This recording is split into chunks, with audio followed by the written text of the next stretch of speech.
I was running a struggling tattoo parlor in a gritty corner of the valley.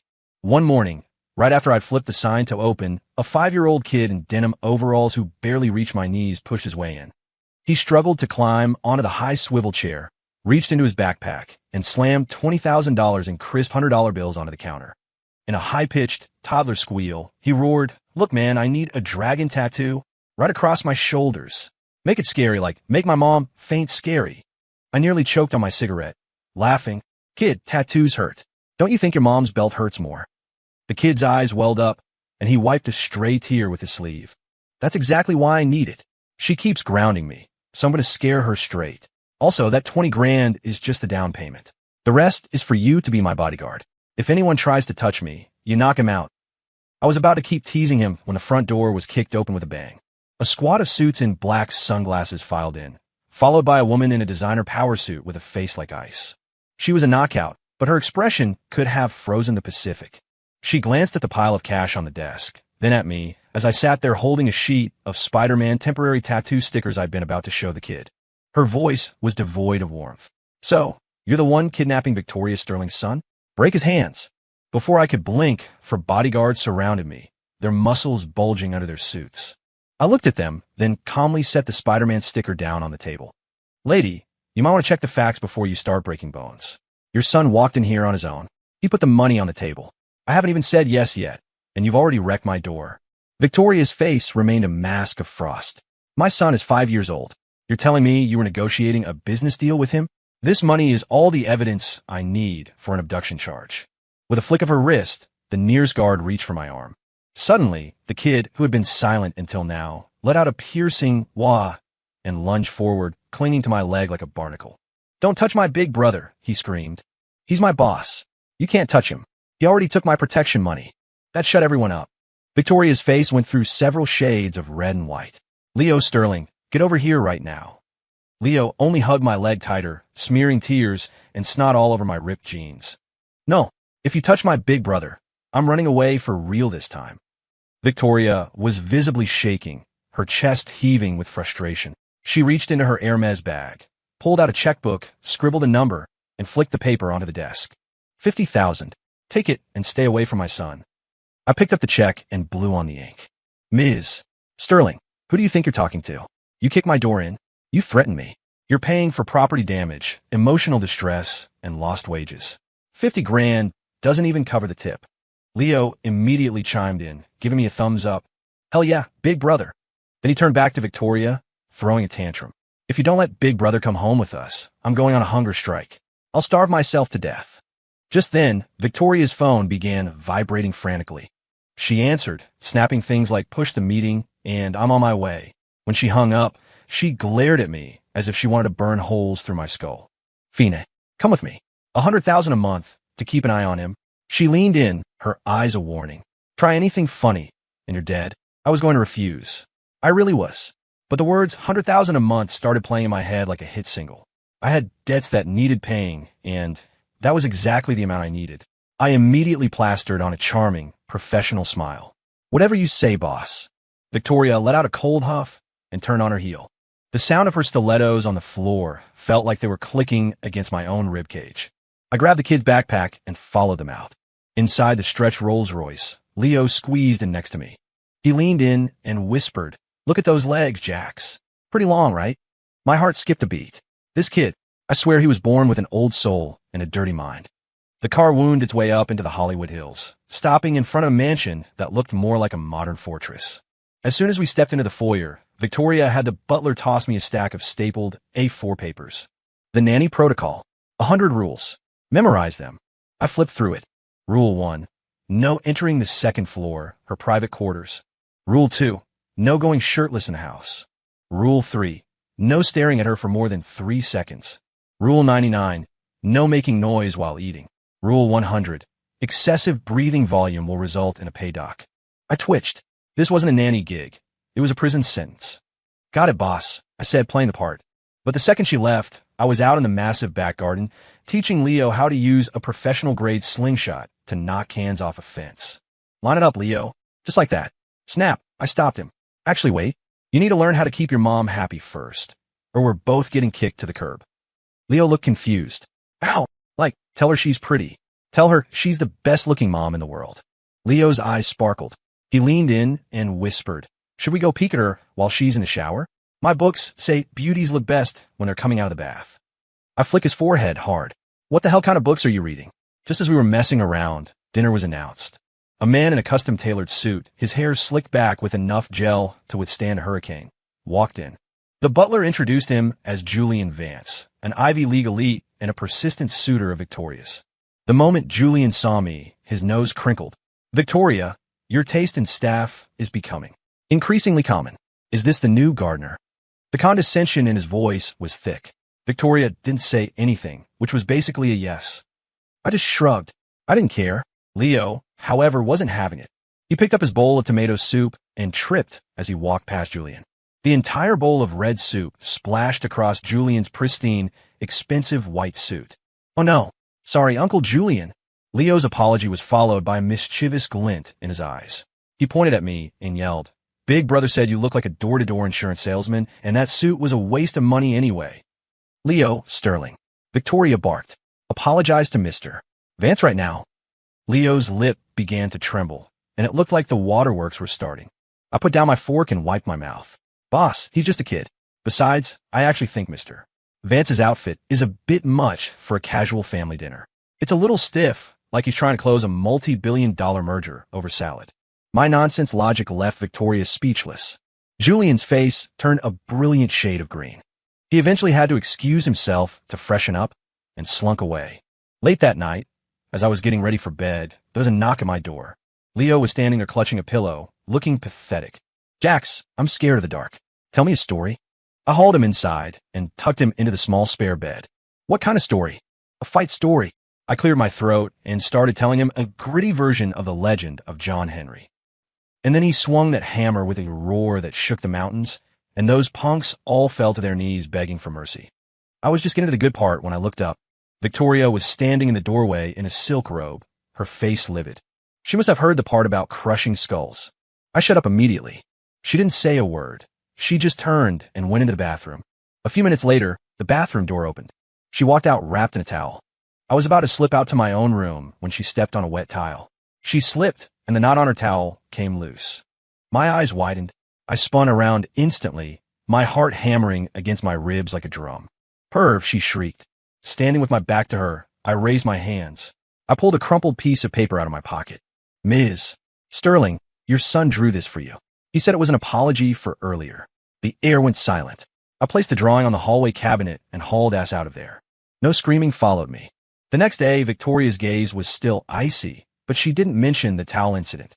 In the afternoon, while I was lounging in the garden, my phone buzzed. It was Victoria. Leo got into a fight at kindergarten. The teacher wants a parent there. Go. Her tone was a command. You aren't going? I'm in the middle of signing. It's a massive contract. Just handle it. She hung up. I sighed, grabbed the keys to the grocery car the butler gave me, and headed to the school. Inside the office, a middle-aged guy with a beer belly and a thick gold chain was screaming at the teacher. Next to him stood a chubby kid with a scratched face, looking smug. Leo was standing in the corner, head down, eyes red. I'm telling you, if anything happens to my son, I'll sue this place into the ground, the blowhard yelled. The teacher looked at me, relieved. Are you Leo's guardian? I nodded. The blowhard looked me up and down and sneered. They sent a chauffeur? Tell Victoria Sterling to get her own ass down here. Leo whispered, his voice trembling. He said, I don't have a dad. He called me a stray. My heart twinged. I walked over and ruffled his hair. Don't listen to that crap. Today, I'm your dad. I ignored the blowhard and turned to the teacher. Do you have any markers? The colorful kind. The teacher, confused, handed me a box of markers. I knelt down, pulled Leo's arm over, and within seconds, I had drawn a fierce, majestic tiger on the back of his hand. Like it. Leo's eyes lit up, and he nodded vigorously. I smiled and waved over the other kids who were peeking into the office. Any of you want one? Get in line, and I'll give you a masterpiece. In an instant, the office was swamped by kids. I want Spider-Man. I want Elsa. Using my professional tattoo skills, I gave every kid a temporary tattoo. Within minutes, I was the king of the playground. Even the chubby bully wandered over, looking envious. I was a big man and drew him an Optimus Prime. The blowhard dad stood there stunned. He hadn't expected me to solve the problem by becoming the most popular guy in school. Feeling embarrassed and angry, He stepped forward to shove me. Hey, what do you think you're? Without even looking up, I caught his wrist with one hand and gave it a slight twist. He immediately started wailing like a stuck pig.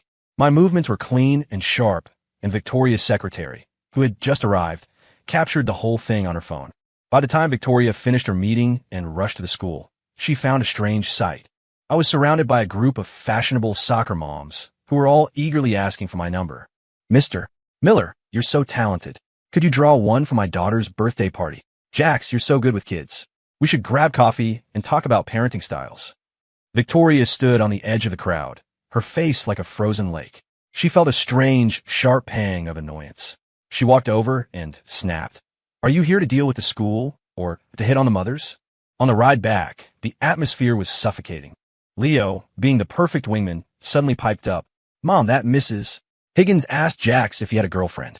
And Victoria asked, her eyes on the road. Jax said he has a she-wolf at home who keeps him on a very short leash. The temperature in the car plummeted. Victoria slammed on the gas, and the car lurched forward. I watched her rigid profile and quietly buckle my seatbelt. A few days later, the Sterlings were hosting a high-end business gala by the pool.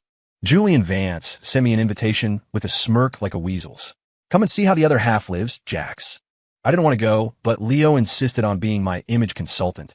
He picked out a loud, neon-patterned Hawaiian shirt and shorts. I walked into the sea of black ties and silk gowns looking like a guy who had gotten lost on his way to Tiki Bar. The judgment in the room was palpable.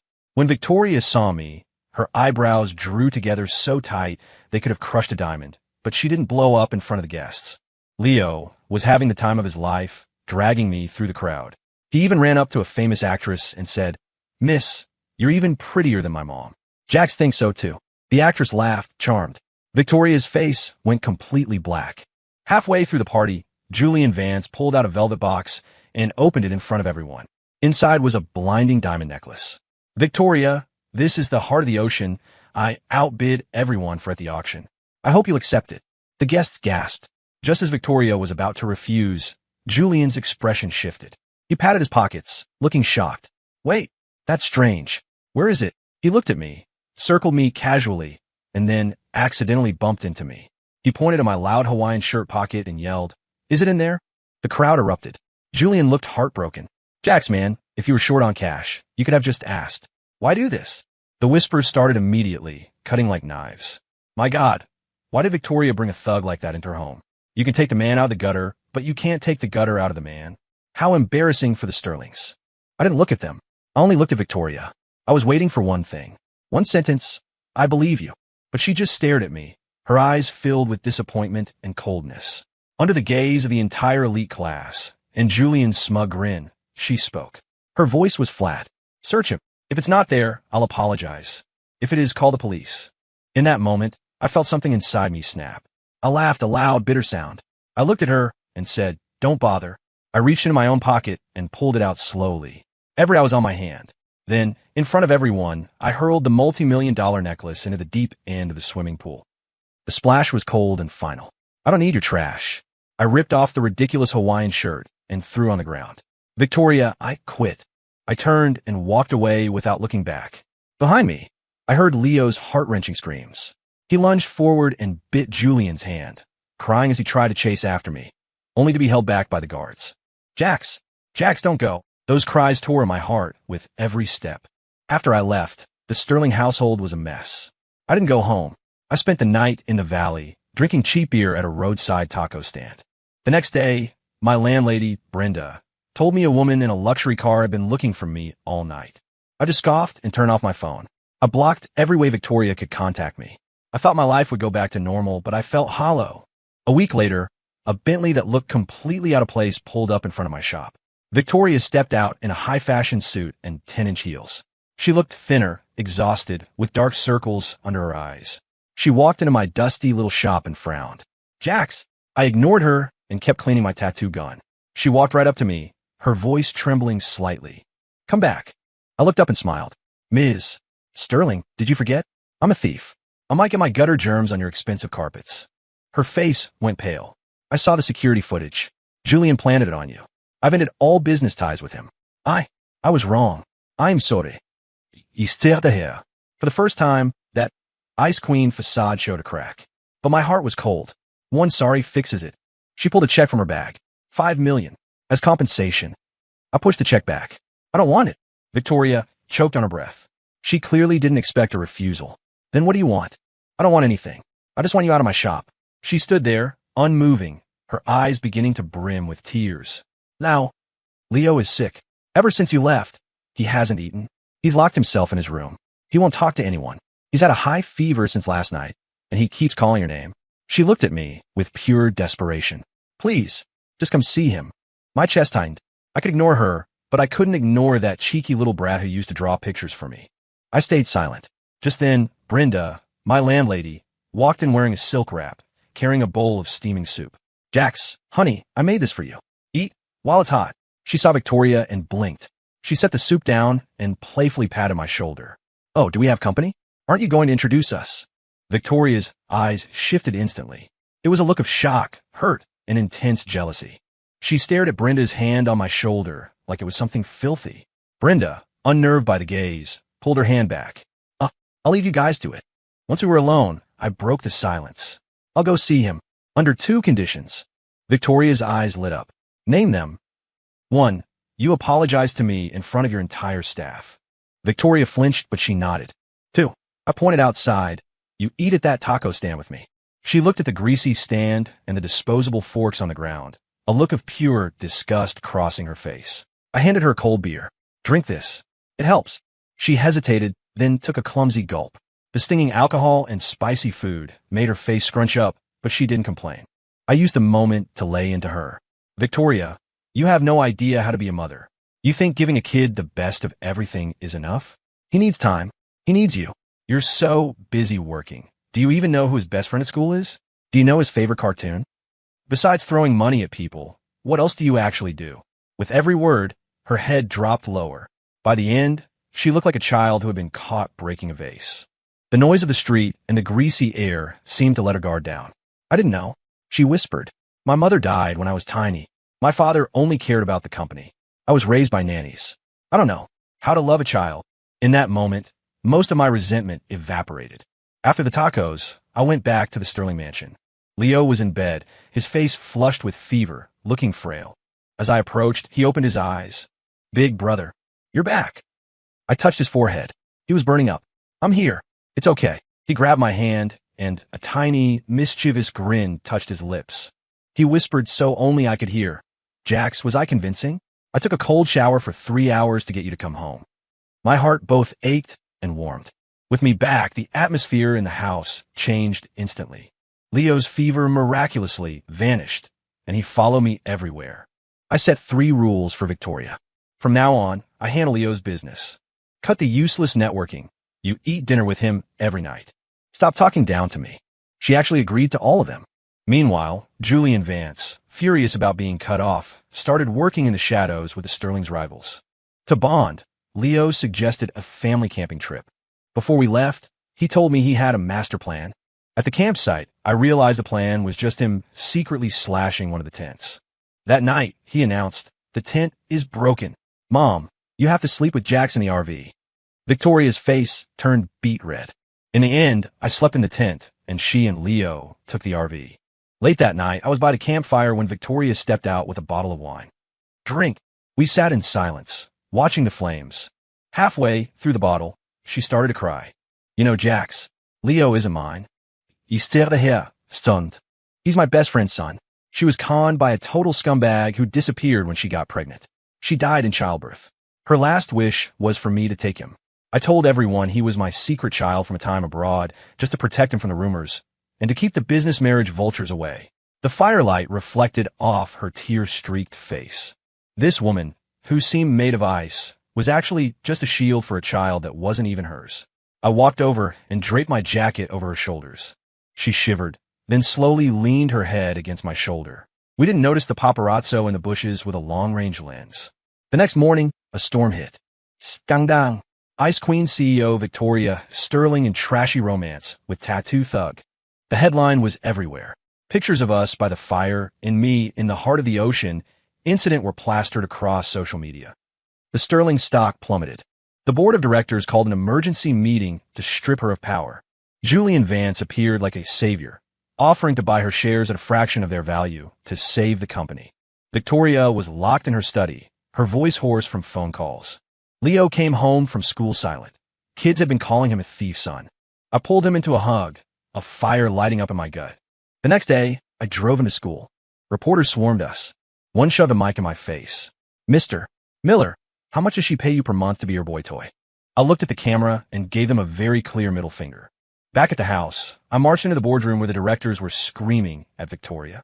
I slammed a stack of folders onto the table. "Before you talk about her private life, look at this." The folders contained evidence of Julian Vance working with corporate spies to steal Sterling Tech. Bank transfers, emails, even call recordings. "How did you get this?" A director stammered. I smirked.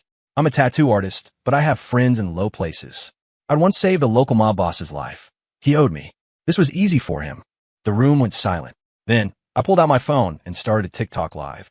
The title, "The Truth About Being a Gold Digger." In the video, I was carving an apple for Leo. "Hey kid, want to see a trick?"